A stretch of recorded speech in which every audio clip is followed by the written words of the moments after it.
Bonjour, bonjour à tous. Désolée pour le tout petit retard, on a eu un petit souci technique, mais c'est bon, tous les intervenants sont là. Bienvenue dans ce webinaire donc organisé dans le cadre des rencontres santé-travail. Cette présentation, donc, elle est faite par le réseau Présence. La présentation va durer environ 1 heure. Il y aura plus ou moins 45 minutes de présentation, puis ensuite 15 minutes de questions-réponses à la fin du webinaire. Pour information, donc ce webinaire est enregistré. Tout ce qui est dans le chat aussi sera enregistré, comme ça on pourra revenir sur les questions s'il y a besoin. Le replay et le support seront disponibles sur le site de Présence PACA Corse dans quelques jours. Donc ce webinaire proposé par Présence PACA Corse, Présence PACA Corse qui est l'association des services de santé au travail de la région PACA et Corse du Sud, donc composé de 16 services de santé au travail. Vous pouvez retrouver d'ailleurs les coordonnées de tous ces services sur le site présence-pacacorse.org. Les intervenants donc pour la session d'aujourd'hui, c'est vrai que j'ai même pas dit le titre, après la crise, revenir au bureau, les risques anticipés et les solutions. Donc je vais commencer par me présenter. Je suis Laura Piche, je suis chargée de communication du service de santé au travail Expertise. Cécile, je te laisse te présenter. Oui, bonjour.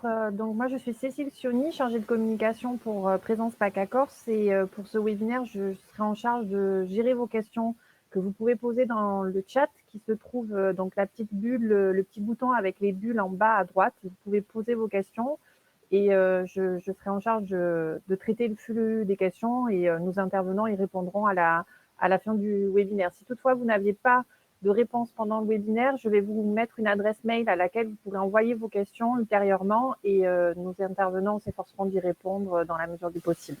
Merci. Donc je vais laisser du coup les intervenants se présenter. On va commencer par Magali Chevassu. Bonjour à tous, donc Magali Chevassu, je suis psychologue à l'ISM T13 dans les Bouches-du-Rhône. Notre mission est double, d'une part accompagner ponctuellement les salariés souffrance au travail et d'autre part accompagner collectivement les entreprises dans la prévention des risques psychosociaux. Alors, bonjour à tous. Donc, je suis Dr Le Sen. Je travaille en tant que médecin du travail au sein de l'AMETRA 06 dans les Alpes-Maritimes. Donc, je vais vous présenter aujourd'hui les résultats d'une enquête sur le télétravail qui a été réalisée pendant le premier confinement. Je passe la parole à Magali Daz. Bonjour, ravie d'être parmi vous aujourd'hui. Donc, je suis Magali Daz, infirmière en santé au travail du SAT Durance-Luberon, donc dans le Vaucluse. Merci. Et bonjour à tous, donc je suis Cyril Marco, ergonome du même service que Magali, santé au travail Durance-Luberon, et notamment vous parler de la partie management dans ce webinaire. Merci à tous. Donc, comme vous pouvez le voir, le sommaire a déjà un petit peu été balayé. On va voir plusieurs parties. D'abord, comprendre la crise, un petit peu revenir sur ce qui s'est passé et ce que ça engendre comme conséquence. On va voir aussi les résultats d'une enquête sur le télétravail qui a été menée au CHU de Nice. Quelques conseils pour les managers, des informations aussi sur le document unique et enfin l'organisation hybride qui est un peu ce qui nous attend. Je laisse la parole donc à Magali Chevassu qui va commencer avec la partie comprendre la crise. Merci Laura, effectivement c'est important peut-être de revenir sur les différents enjeux que nous a laissé cette crise pour pouvoir ensuite envisager les solutions.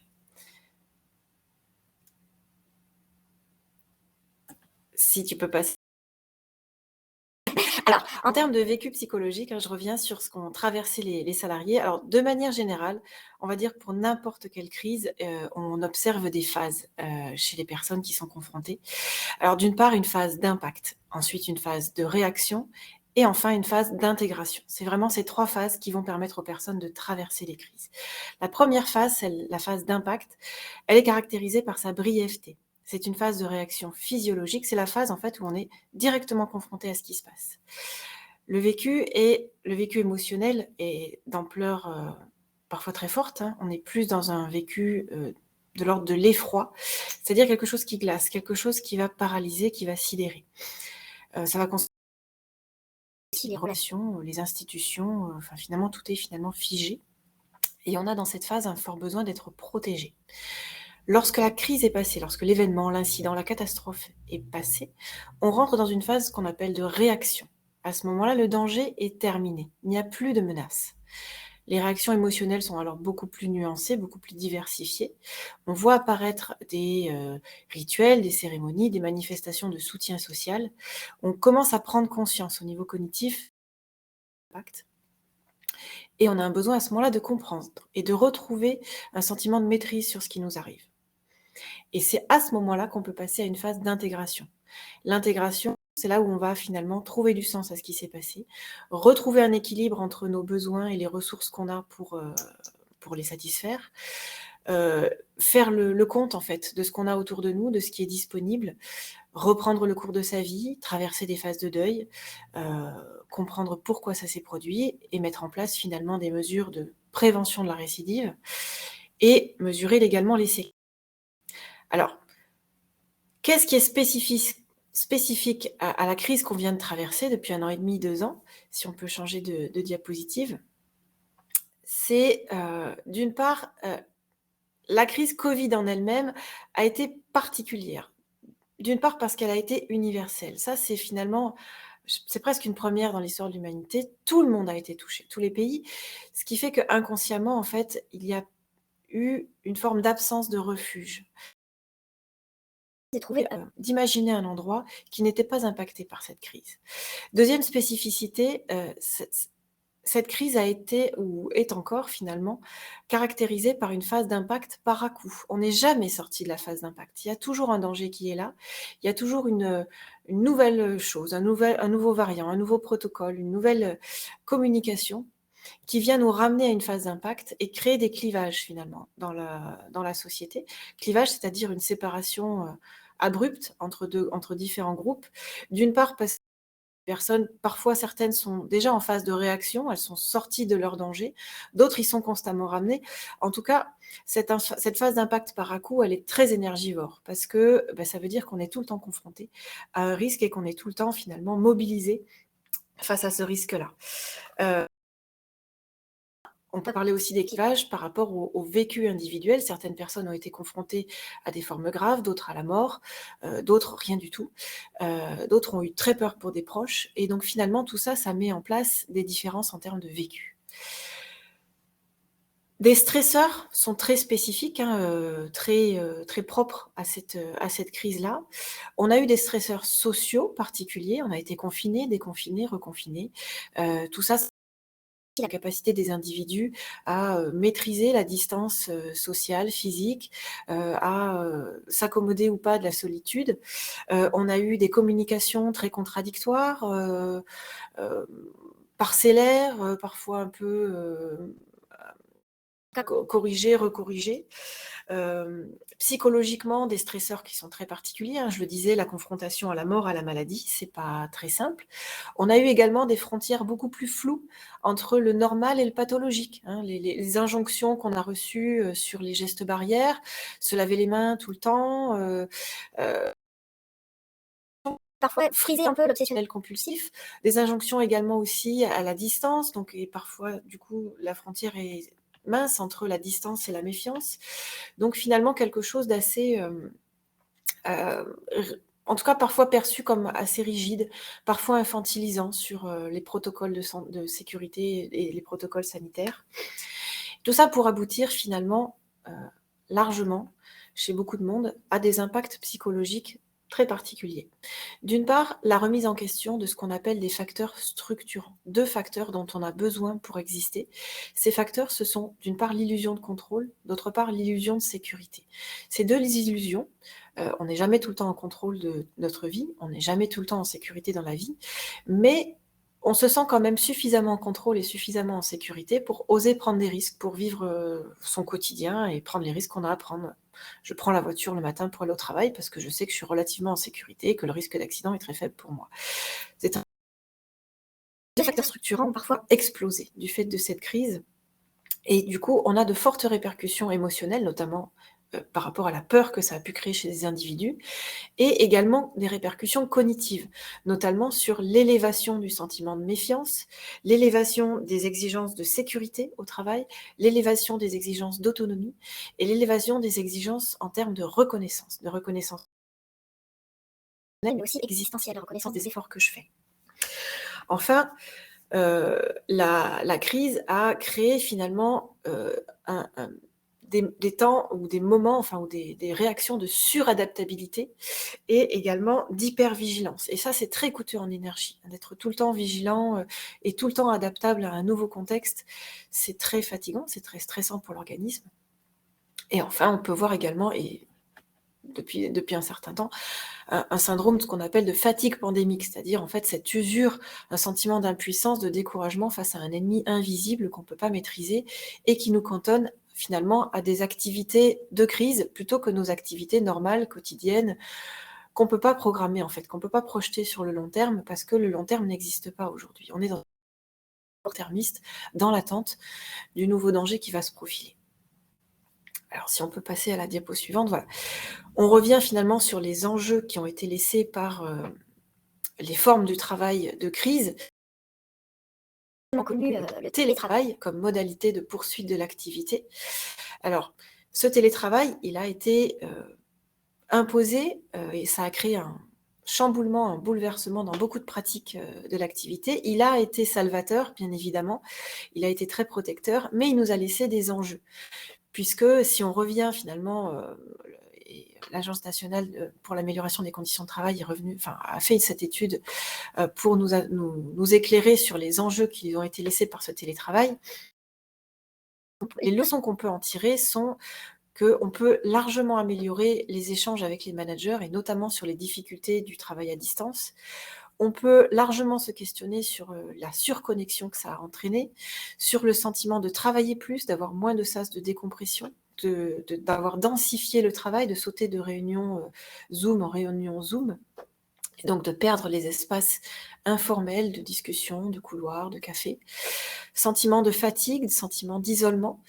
Également aujourd'hui, des sentiments d'appréhension à l'idée de retourner sur le site, à l'idée de retrouver un collectif de travail, à l'idée peut-être de se confronter à de nouveaux dangers, à l'idée aussi de perdre certains acquis, de perdre une qu'on avait des petites routines qu'on s'était construites face à ce télétravail.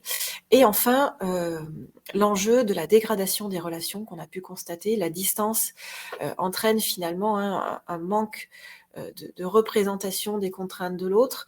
La distance désinhibe en fait nos élans pulsionnels parfois agressifs. On a pu voir une très forte dégradation dans les relations sociales, dans les relations avec la clientèle. Donc du coup, attention à ces différents enjeux qui nous sont laissés. Je laisse la parole à Morgane qui va aller un petit peu plus loin sur les enjeux de... Oui, donc rebonjour tout le monde. Alors, moi, comme je vous l'ai dit, je vais vous présenter donc les résultats de l'enquête que j'ai menée dans le cadre de la fin de mes études, qui est une enquête qui s'est intéressée à l'évaluation de l'impact sur la santé physique et mentale du télétravail pendant le premier confinement lié à la Covid, mais également à l'issue de celui-ci. Puisque, comme venait de le dire Magali, le premier confinement a constitué pour beaucoup d'entre nous et beaucoup de personnes un mode d'entrée dans le télétravail, notamment donc au centre hospitalier universitaire de Nice, où plus de 900 agents se sont retrouvés en télétravail du jour au lendemain, avec ce nouveau mode de travail qui leur était totalement inconnu jusque-là. Les principaux enjeux qui étaient représentés donc par ce contexte étaient que le télétravail a été mis en place dans une situation d'urgence qui n'avait pas été préparée préalablement. Donc, les personnes se sont retrouvées du jour au lendemain à télétravailler à leur domicile sans avoir pu aménager de poste de travail. Dans notre enquête, et puis comme ça a été le cas mondialement, je pense, il a été imposé. Donc, on n'était pas dans le cadre d'un télétravail qui est choisi, qui est volontaire. Et la plupart du temps, il était quasi permanent. C'est-à-dire qu'on était sur une fréquence assez élevée, entre 4 à 5 jours par semaine. Donc, ce qui constitue un facteur de risque d'isolement socio-professionnel. Donc, il faut savoir qu'après le premier confinement, il a été demandé aux agents, donc parmi ces 900 agents, s'ils souhaitaient poursuivre le télétravail. Et c'est ainsi que 290 agents ont souhaité continuer de manière régulière au sein du CHU de Nice. Nous avons donc, est-ce que vous pouvez passer à la diapo suivante? Merci. Nous avons donc mené notre étude auprès de ces 290 agents. Par l'intermédiaire donc d'un questionnaire qui était constitué de 2 parties. Donc, une partie évaluant l'impact du télétravail pendant le premier confinement et une partie qui évaluait son impact hors confinement, donc à l'issue de celui-ci. L'objectif principal, comme je vous l'ai dit, c'était d'évaluer l'impact sur la santé et le retentissement sur la santé physique et mentale du télétravail. Alors, merci. Donc, nous avons obtenu au total 111 réponses pour la partie hors confinement et 100 réponses pour la partie confinement.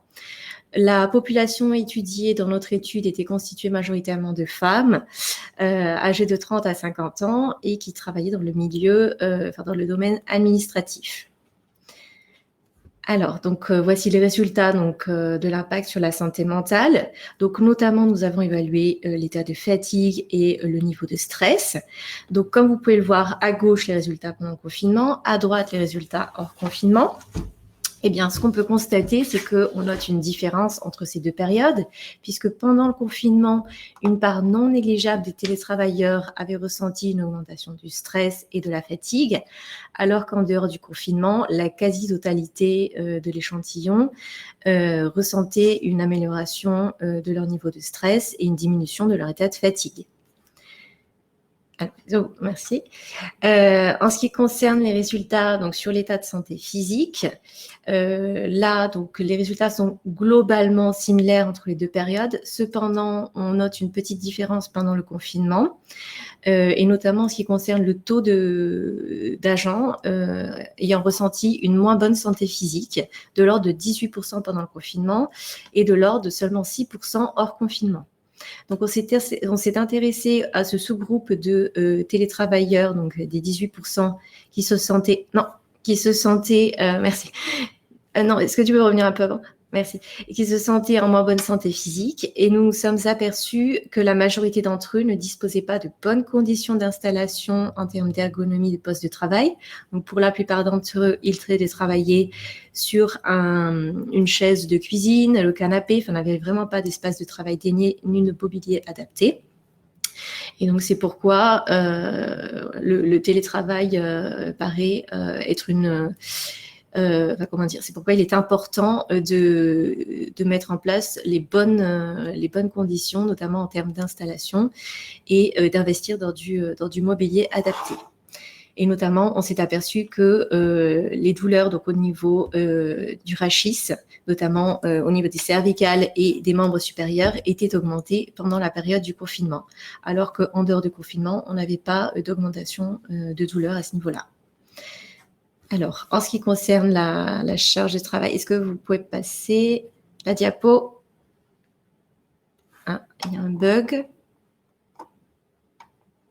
Alors. Bon, là, je suis sur la diapo, résultat, charge de travail. D'accord, oui, ça y est, ça vient de s'afficher. Pardon, il y a eu un petit retard.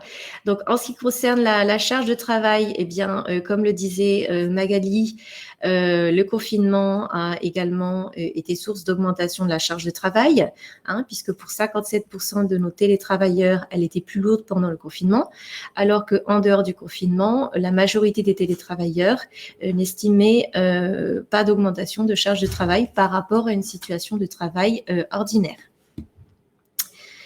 Et enfin, en ce qui concerne l'évaluation de la qualité de vie au travail et de la qualité du travail produit, on constate également une différence entre ces 2 périodes, puisque pendant le confinement, on note une part non négligeable de télétravailleurs estimant que leur qualité de vie au travail était moins bonne, tout de même que la qualité du travail produit. Alors que hors confinement, on constate que 82% des télétravailleurs estimaient avoir une meilleure qualité de vie au travail et 79% d'entre eux produire un travail de meilleure qualité. Donc, cette différence de résultats entre les 2 périodes s'explique principalement par le fait que pendant le confinement, comme je vous l'ai dit, le télétravail a été imposé. Il n'était pas choisi, alors qu'en dehors du confinement, il s'agit d'un télétravail volontaire. Or, eh bien, ce mode de télétravail ne correspond pas à tout le monde. Il faut avoir certaines capacités en termes d'autonomie, de gestion de situations problématiques à distance et accepter le fait de travailler seul à son domicile, ce qui n'est pas toujours possible pour tout le monde. D'autre part, pendant le confinement, eh bien, le télétravail avait été mis en place dans l'urgence, donc pas d'organisation préalable, pas de préparation, alors que hors confinement, eh bien, au CHU, il est mis en place avant et il est organisé avant de sa mise en place, c'est-à-dire que les télétravailleurs reçoivent des informations, ils sont accompagnés par les managers et par l'employeur. Et également, la différence entre ces deux périodes est principalement liée au fait que pendant le confinement, le télétravail était quasi permanent, puisqu'on était sur une fréquence de 4 à 5 jours par semaine, alors qu'en dehors du confinement, on est sur maximum 1 à 2 jours par semaine. Donc, c'est pourquoi il est important d'insister sur le rôle majeur de la prévention primaire, notamment l'encadrement initial des télétravailleurs par les services compétents, donc par le manager, par le service RH, et puis par d'autres personnes compétentes. Vous pouvez également solliciter le médecin du travail pour un éventuel avis. Il est important d'informer les télétravailleurs qui souhaitent intégrer ce mode de travail sur les risques encourus, mais également ses avantages. Il est important de s'assurer qu'il repose sur le principe du volontariat et qu'il s'agit d'un mode de travail qui est choisi par la personne, par le salarié. Et puis, si possible, eh bien, de mettre à disposition de la part de l'employeur du matériel informatique donc spécifique, notamment un écran fixe ou si la personne dispose d'un ordinateur portable, un rehausseur de façon à ce que la personne soit le mieux équipée en termes d'ergonomie et également, si possible, du mobilier de bureau adapté. Et puis par la suite, eh bien, il paraît indispensable d'évaluer régulièrement le télétravailleur, donc faire un point notamment avec son manager. Alors, il n'y a pas de recommandation officielle sur la cadence, mais au moins une fois par semaine, je pense que c'est la base. Donc voilà, faire un point pour voir si la personne a rencontré des difficultés et quelles sont les choses que l'on pourrait améliorer pour la poursuite du télétravail.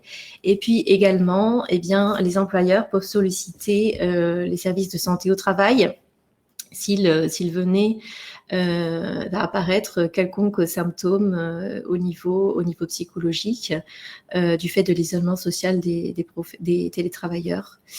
Voilà. Donc, en conclusion, eh bien, le télétravail, donc, comme le montre notre enquête et comme le montre la plupart des enquêtes réalisées dans ce contexte, présente bel et bien des avantages, notamment diminution de la fatigue, diminution du stress, amélioration du sommeil, la qualité de vie au travail, mais également de la qualité du travail produit. Donc, c'est un avantage à la fois pour le télétravailleur, mais également pour l'employeur en termes de management et de productivité.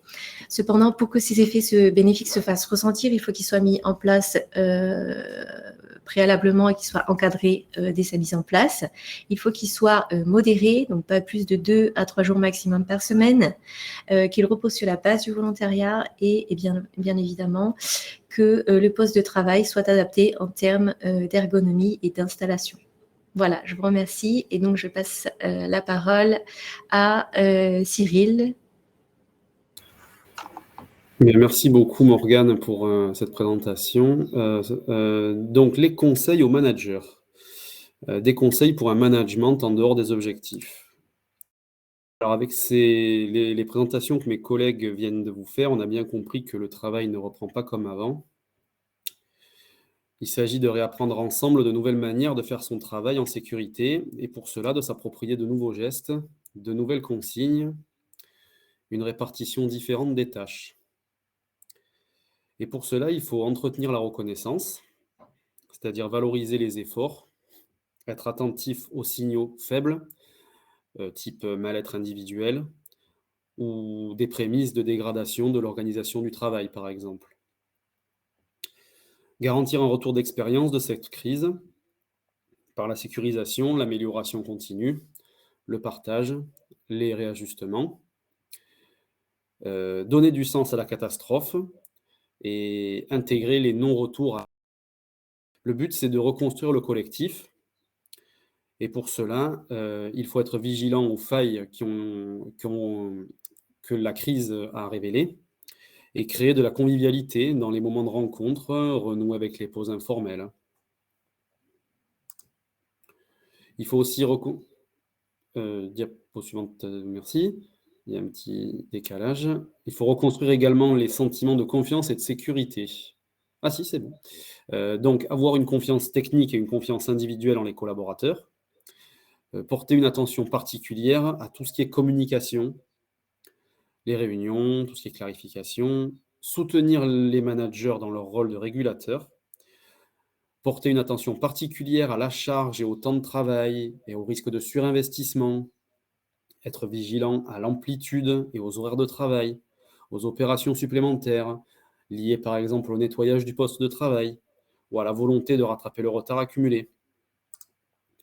Et enfin, le management en dehors des objectifs demande d'éviter les dysfonctionnements organisationnels.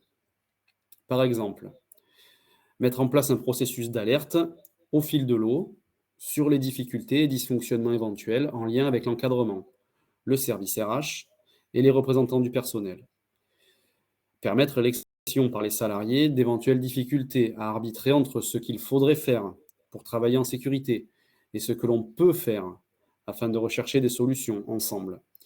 Cette étape, elle a son importance à plusieurs points de vue.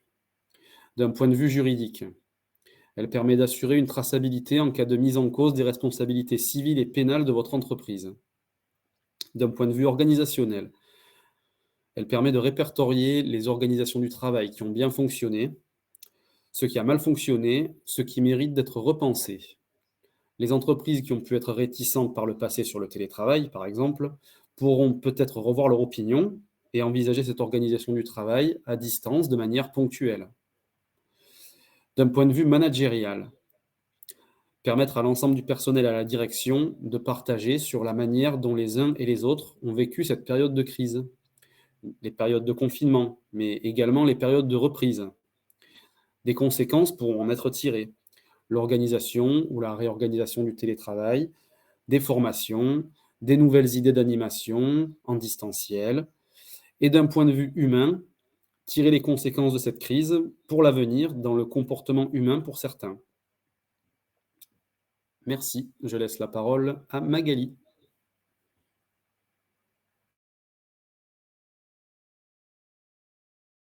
Voilà, j'avais un petit lag pour réactiver mon micro. Donc moi, je vais vous parler du document unique et de comment en fait coller ce document unique à la reprise d'activité, puisque donc ce document unique doit être un reflet de la réalité du travail dans l'entreprise. Et donc, ce fonctionnement de mode de crise doit nécessiter une adaptation constante et un suivi régulier de ce document unique, puisque c'est par celui-ci que vous allez devoir et permettre de tracer donc par écrit l'ensemble des actions que vous allez pouvoir mettre en place, éventuellement aussi construire les plans d'action qui vont en découler. Donc idéalement, c'est, comme vous le voyez sur la première diapo, d'établir un plan de continuité d'activité, qu'on va appeler PCA. Ce plan de continuité d'activité, il va être important, puisque en fait, il va recenser l'ensemble des mesures visant à assurer, selon divers scénarios de crise, le maintien de façon temporaire, on est d'accord que c'est bien temporaire, selon un mode dégradé, des prestations de services ou d'autres tâches opérationnelles essentielles ou importantes de l'entreprise. Puis, la reprise planifiée des activités. Alors là, on parle du Covid, mais ce PCA, il va aussi vous permettre de pouvoir prévoir différents événements de crise, que ça peut aussi aller de la cyberattaque à l'incendie d'un bâtiment. Enfin, voilà, ça peut être l'occasion aussi de pouvoir formaliser l'ensemble de ces événements de crise. Le but, c'est de graver ça dans le marbre pour que si jamais ensuite, il y ait un changement de manager, un changement de responsable, les actions qui ont été mises ne soient pas perdues et qu'elles puissent perdurer dans le temps et que ce que vous avez construit puisse rester, et qu'on n'ait pas à chaque fois à revenir et à réinventer ce qui a déjà été fait. Donc, c'est un document important. Donc un guide pour rédiger un plan de continuité d'activité qui sera disponible via le webinaire. Je vous conseille d'aller voir, c'est vraiment quelque chose d'intéressant. Et donc l'intérêt, c'est que vous pouvez ensuite annexer le PCA, donc le plan de continuité d'activité, au document unique. Donc, on introduit dans ce cas-là une ligne générique dans le document unique, intitulée par exemple « Contamination Covid » et qui renvoie en fait au plan de continuité d'activité. Par contre, si vous n'avez pas de plan de continuité d'activité, là, il est bien sûr fortement recommandé de détailler dans le DUR, donc dans le document unique de prévention des risques, pour chaque unité de travail, les différentes situations de travail à risque de contamination Covid et d'indiquer pour chacune les mesures de prévention et de protection. Diapo suivante. Voilà, donc là, on retombe dans une évaluation du risque DUR classique, où donc pour chaque unité de travail, il va falloir venir déjà identifier donc le risque de contamination, l'évaluer et ensuite tracer les mesures de prévention qui sont mises en place. Donc l'identification, pour chacune des unités de travail, on va identifier les situations de travail dans lesquelles les conditions de transmission du virus sont présentes et analyser les circonstances d'exposition. Donc là, ça reprend un nouveau travail comme un risque classique, un risque de coupure, un risque de chute et tout ça. Donc, on vient réintégrer dans le document unique. Et par exemple, vous pouvez, pour chaque unité de travail, vous aider en suivant la chronologie d'une journée de travail. C'est-à-dire prendre les salariés au démarrage du poste, donc à l'entrée dans l'entreprise, ensuite suivant les différentes tâches à réaliser, les circulations dans l'entreprise, ne pas oublier les pauses, les moments aussi de restauration, les fins de poste et également tout ce qui va être déplacement extérieur et les entreprises prestataires. Donc, il faudra brosser l'ensemble, en fait, pour chaque unité de travail de ces éléments-là. Ensuite, une fois que le risque sera identifié, comme dans un document unique classique, il faudra ensuite évaluer le risque de contamination et donc là, selon la même méthode que celle utilisée pour les autres risques professionnels. Donc, on a déjà un classement du SRAS-CoV-2 qui a été en juin 2021 comme un agent pathogène chez l'homme catégorie 3. Donc, nous, ce qu'on conseille, c'est dans le document unique de mettre une gravité du dommage à considérer en cotation 4, donc c'est-à-dire la plus élevée, et ensuite venir, en fonction de la fréquence, déterminer donc votre niveau de risque. Donc l'enjeu, ça va être d'identifier les situations où il y a un contact rapproché entre les personnes et de définir dans quelles circonstances ce contact se fait. Donc ça va être en fonction de la distance, est-ce qu'elle va être inférieure à 2 mètres, supérieure à 2 mètres? Le temps aussi va être important, est-ce que c'est des contacts qui vont être de plus de 15 minutes, de moins de 15 minutes, simplement des croisements? Donc là, le risque sera aussi à évaluer en fonction de ces éléments et aussi par rapport au nombre de personnes présentes dans les locaux ou dans une pièce à un moment donné. Et ensuite, une fois que cette évaluation sera faite, il va falloir mettre en place donc des moyens de prévention, donc planifier et prioriser les mesures de prévention adaptées. Alors, vous avez bien sûr les différents types de mesures de prévention, donc à la fois organisationnelles, techniques et humaines. Et avec toujours 2 principes clés à respecter pour limiter les risques de contamination qu'il faudra faire apparaître dans le document unique, ce sont bien sûr les gestes barrières et l'identification physique. Donc, pour ce faire, vous pouvez vous tourner aussi vers les services de santé au travail dont vous dépendez, puisque chaque service va pouvoir proposer un accompagnement au document unique, notamment dans l'évaluation pour vous aider à l'identification et l'évaluation du risque, et aussi vous conseiller et éventuellement venir revoir avec vous si voilà, vous avez brossé l'ensemble des situations possibles au sein de l'entreprise. Voilà, merci pour tous et donc je laisse la parole à l'intervenante suivante. Je reviens pour vous présenter, enfin, en tout cas, vous parler de l'organisation hybride qui commence à se profiler comme un nouveau mode d'organisation du travail. On va passer à la diapo. Voilà. L'organisation hybride, alors, on sait que c'est pas simple, en fait. La responsabilité de la gestion de la crise sanitaire s'est invitée dans les entreprises. Elle s'est imposée aux employeurs. Elle se retrouve aussi chez les beaucoup de culpabilisation.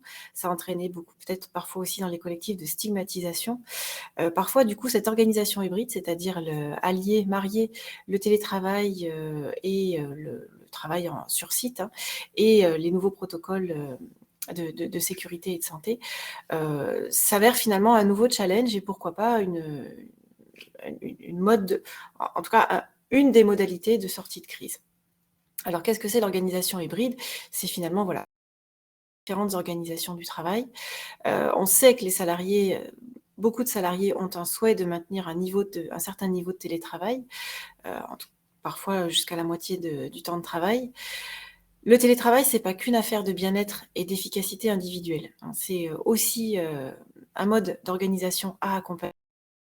C'est important de continuer à tester et à ajuster des modalités de fonctionnement collectif et non pas juste au cas par cas, poste par poste, hein. Donc vraiment étudier la fréquence, les formats de réunion, la forme de suivi de l'activité.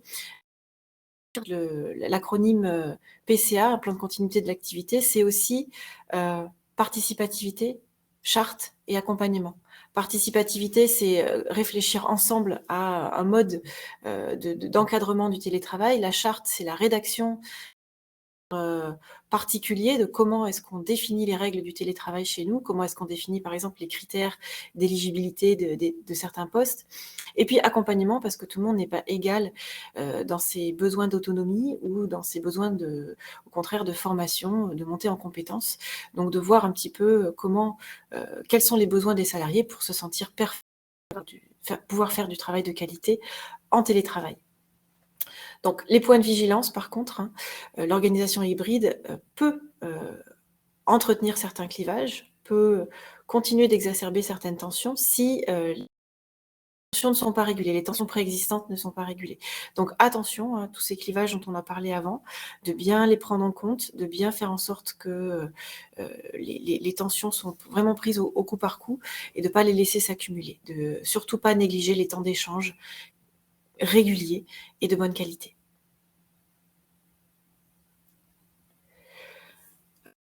Cette organisation hybride, elle demandera un management bien évidemment centré sur des objectifs, mais aussi sur les moyens. Le management doit lui aussi être accompagné dans ses capacités de gestion émotionnelle parce qu'il va avoir un rôle de soutien. La relation de confiance est à reconstruire, à construire, à reconstruire. Donc, bien évidemment, je l'ai dit, hein, déjà, faire attention au temps d'échange, faire surtout attention aux remontées des informations et y apporter une suite. Une adaptation de la charge de travail, alors à chacun, pas forcément à chaque individu, mais en tout cas à chaque poste, avec une vigilance particulière, les apprentis, les personnes en difficulté, ces caractéristique de ne pas forcément bénéficier du soutien total du collectif, dans le sens où le sentiment d'appartenance n'est peut-être pas tout à fait construit. Parce que les nouveaux entrants n'ont pas eu le temps de créer finalement ce lien d'appartenance. Les apprentis, parce qu'ils sont dans un lien de subordination et pas forcément du coup d'égal à égal. Les personnes en difficulté se sentent déjà peut-être un petit peu à l'écart par rapport à l'ensemble du collectif. Donc attention finalement à toutes les... la question voilà, encore une fois, de l'appartenance. Le bilan avec la ligne managériale et les représentants du personnel, afin de prévenir les situations où on peut se sentir en surcontrôle ou en sursollicitation, hein.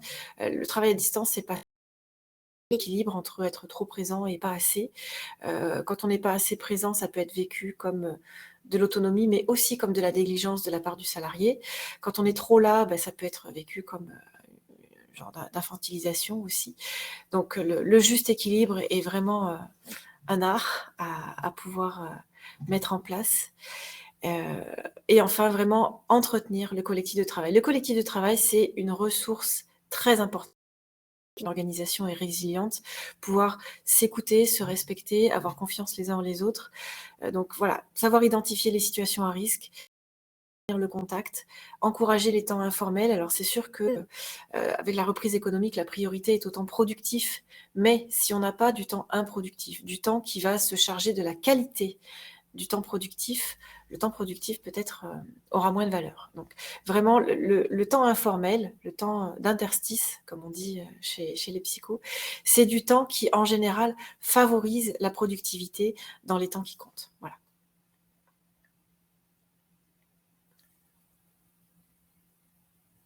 Je pense que je passe la parole sur cette diapo. Oui, merci Magali. Cyril va continuer cette présentation. Oui, je prends donc la suite. Donc on vous a proposé un petit résumé de ce webinaire. Donc plusieurs étapes. Premièrement, déterminer les mesures de protection collective. Donc le télétravail, l'aménagement des locaux, les horaires de travail, et à défaut, les mesures de protection individuelles, les masques, les gants, les lingettes, le gel hydroalcoolique à mettre en place pour assurer la sécurité de vos salariés et du public accueilli si vous êtes un ERP. Puis déterminer les moyens humains et matériels nécessaires pour assurer de protection mise en place. Anticiper certaines problématiques qui pourraient se présenter et réfléchir aux mesures à mettre en place pour y répondre. L'absentéisme, l'accompagnement au retour du personnel dit vulnérable, la gestion d'un cas de contamination, la motivation des équipes à reprendre ou à continuer l'activité, la formation de vos salariés, la gestion du droit de retrait exercé par un de vos salariés, le maintien de l'équité entre eux. Rédigez votre plan de reprise avec les conseils que ma collègue vient de vous donner. Définir votre plan de communication en interne et en externe auprès de vos salariés, du CSE, du public reçu, de vos partenaires, vos financeurs, vos prestataires, pour notamment rassurer sur les conditions de reprise et les mesures sanitaires mises en place. S'assurer que les obligations légales et réglementaires habituelles sont bien respectées, même dans le contexte actuel, et notamment les règles relatives à la durée du travail et au temps de repos, ainsi qu'à la mise à jour ou la mise en place de votre document unique et du règlement intérieur. Organiser un retour d'expérience sur les derniers mois passés, ainsi que dans les mois à venir pour faire un bilan des mesures à retenir et celles à améliorer. Et enfin, archiver l'ensemble des documents utilisés dans la gestion de la crise pour assurer une traçabilité.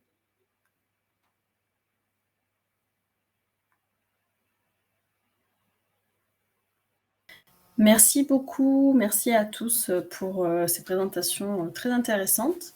Vous avez ici quelques références bibliographiques, donc je vous rappelle que le support et le replay seront disponibles sur le site présencepacacors.org, donc vous pourrez accéder au lien directement. Hop. Voilà, vous voyez donc, quand vous allez sur présence-pacacors.org, il faudra se rendre à la rubrique ressources, le petit menu bleu, et là vous retrouverez donc toutes les informations liées à ce webinaire ainsi que le replay. On va vous mettre également dans le chat un lien vers un questionnaire de satisfaction, donc ça nous sera utile pour connaître votre avis sur cette présentation et puis ça nous permettra de nous améliorer pour la suite. Et enfin, je vais laisser la main à Cécile Sioni qui va répondre aux éventuelles questions. Si vous en avez, n'hésitez pas. Oui, merci Laura et merci aux intervenants. Donc, je vous ai mis, comme vous a précisé Laura, le lien là dans le chat pour le questionnaire de satisfaction. Donc, merci de prendre quelques instants pour y répondre. Il est très court, mais comme ça nous permettra d'améliorer les prochaines présentations. Donc, si vous avez des questions, n'hésitez pas à les poser. Donc là, il y a quelqu'un qui demande plus sur les modalités pour savoir combien de temps les replays seront disponibles. Ils sont disponibles de manière illimitée, en fait. Ils seront à la fois sur la plateforme, mais également sur le site présence.org, donc dans la rubrique ressources. Je pense que la semaine prochaine, je les mettrai avec les supports PDF des présentations et ils seront, à partir du moment où ils sont en ligne, ils sont disponibles de manière illimitée. C'est gratuit, vous pouvez les télécharger et regarder les replays. Il n'y a pas de souci. Donc, alors, une question. Quels facteurs de régulation lorsqu'une partie des salariés peuvent être en télétravail et pas l'autre? Alors, lequel de nos intervenants souhaite apporter des éléments de réponse sur cette question? Est-ce qu'il y en a un qui se manifeste? Merci Magali. Effectivement, le partie des télétravailleurs, enfin des travailleurs est en télétravail et pas l'autre, il faut vraiment faire attention aux jugements de valeur qui peuvent intervenir, notamment sur toutes les présomptions, les préjugés sur les éventuels traitements de faveur, en fait.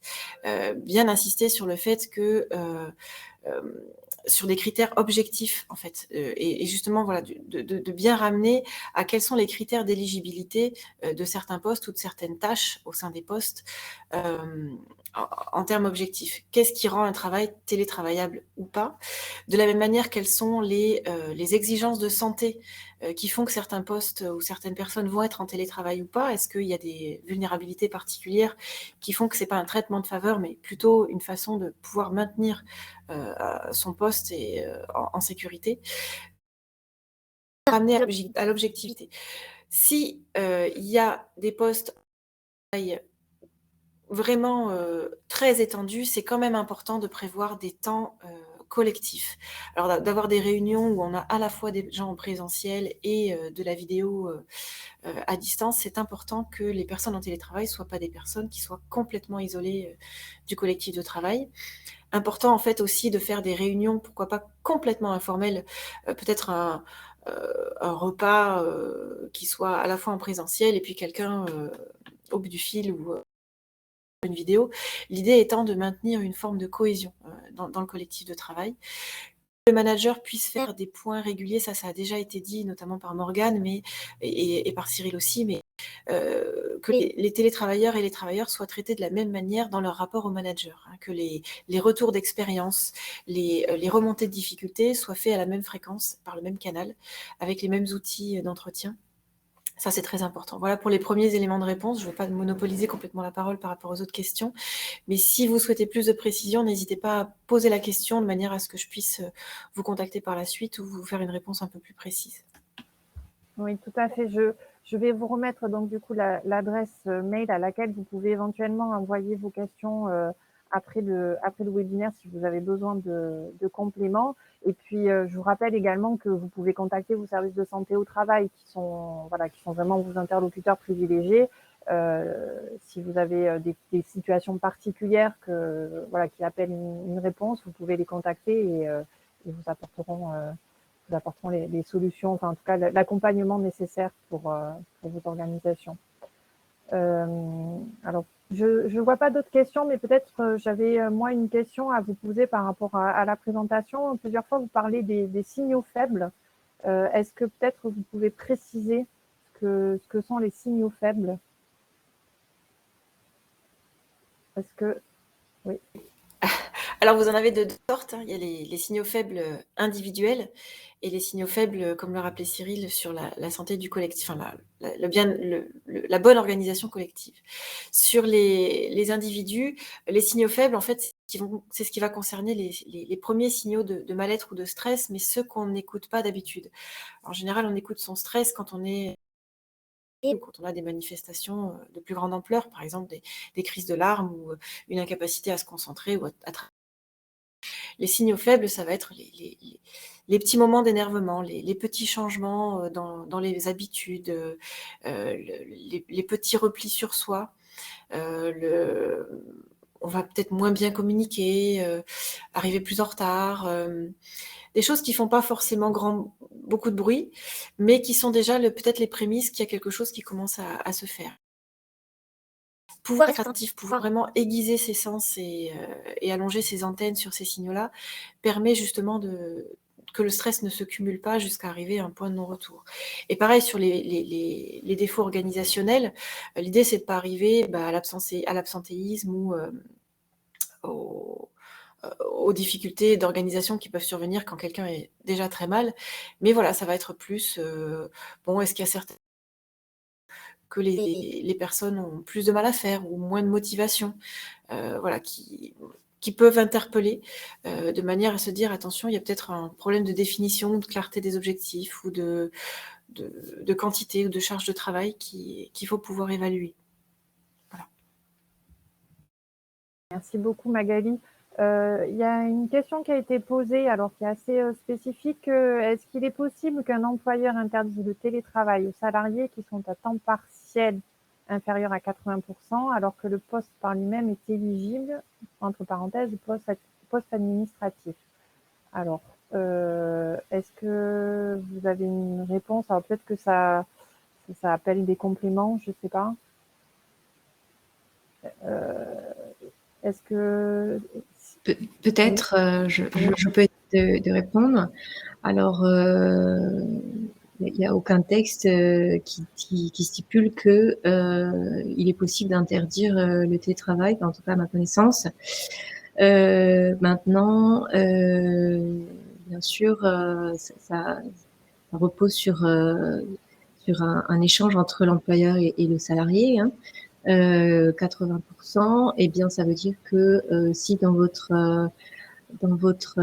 charte de base, pour une personne à 100%, le salarié est en télétravail 2 jours par semaine, eh bien une personne à 80%, en théorie, a le droit à 1 jour par semaine. Voilà, donc à ma connaissance, je ne pense pas qu'il y ait de